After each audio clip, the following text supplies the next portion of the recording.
নমস্কার, কণাস ফুডডাই থেকে আমি আশিস খানা। প্রথমেই আমি আরম্ভ করছি কড়াই সর্ষের তেল দিয়ে। তেলটা গরম হোক ততক্ষণে আমি বলছি আপনাদেরকে করে দেখাচ্ছি। তো আজকে করে দেখাচ্ছি কাতলা পোস্ত। খুব সহজে রান্না হয় কাতলা পোস্ত।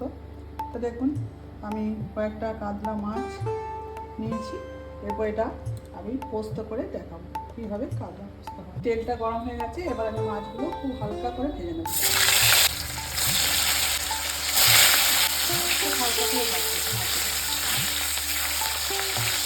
তাড়াতাড়ি ভাজলে মাছ পোস্ত টেস্টটা একদমই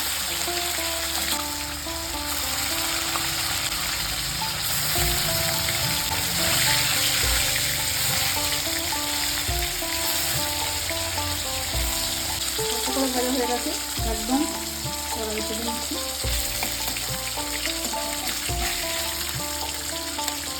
ফোড়নে দিতে হবে 2-4টে কালো জিরে।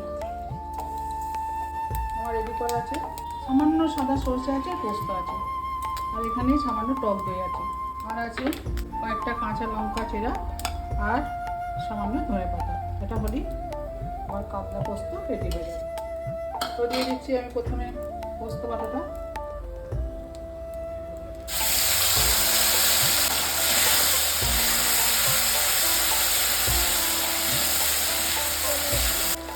ধোয়া মশলা করার জায়গায় জলটা দিয়ে দিচ্ছি, মশলা করে একটু কষিয়ে নিতে হবে। এরপর হালকা ভাজা হয়ে গেছে, লবণ দিলাম,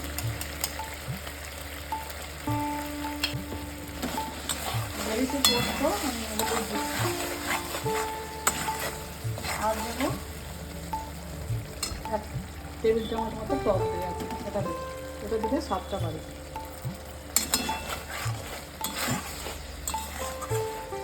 এটা ভালোভাবে এবার কষিয়ে নিই।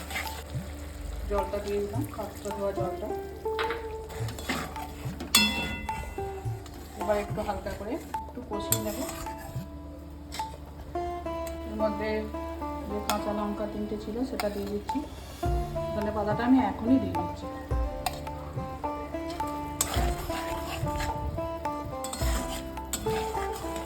আমি হলুদের ব্যবহার একদম করছি না। পরিমাণ মতো আমি যেমনভাবে গ্রেভি আপনারা রাখবেন সেভাবে জল দেবেন। মাছটা একটু দেবো, দিয়ে প্রথমে চাপা দিয়ে দিচ্ছি।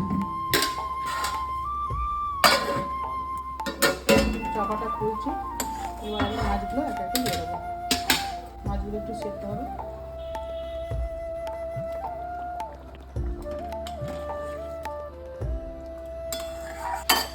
চাপা দিয়ে দেবো, চাপাটা খুলছি।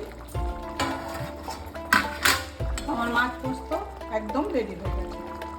এবার শুধু একটু সামান্য সর্ষের তেল ছড়াবো, রেডি হয়ে যাবে কাতলা মাছের পোস্ত। এটা রুই পোস্ত হয়, বেশিরভাগ আমরা রুই পোস্ত বলি, কিন্তু যেহেতু আজকে আমার কাতলা মাছ আছে আমি কাতলা মাছ দিয়ে পোস্তটা করে দেবো। শেষ করে একদম সর্ষের তেল একটু ছড়িয়ে দিচ্ছি, বন্ধ করে দেবো, তুলে দেবো।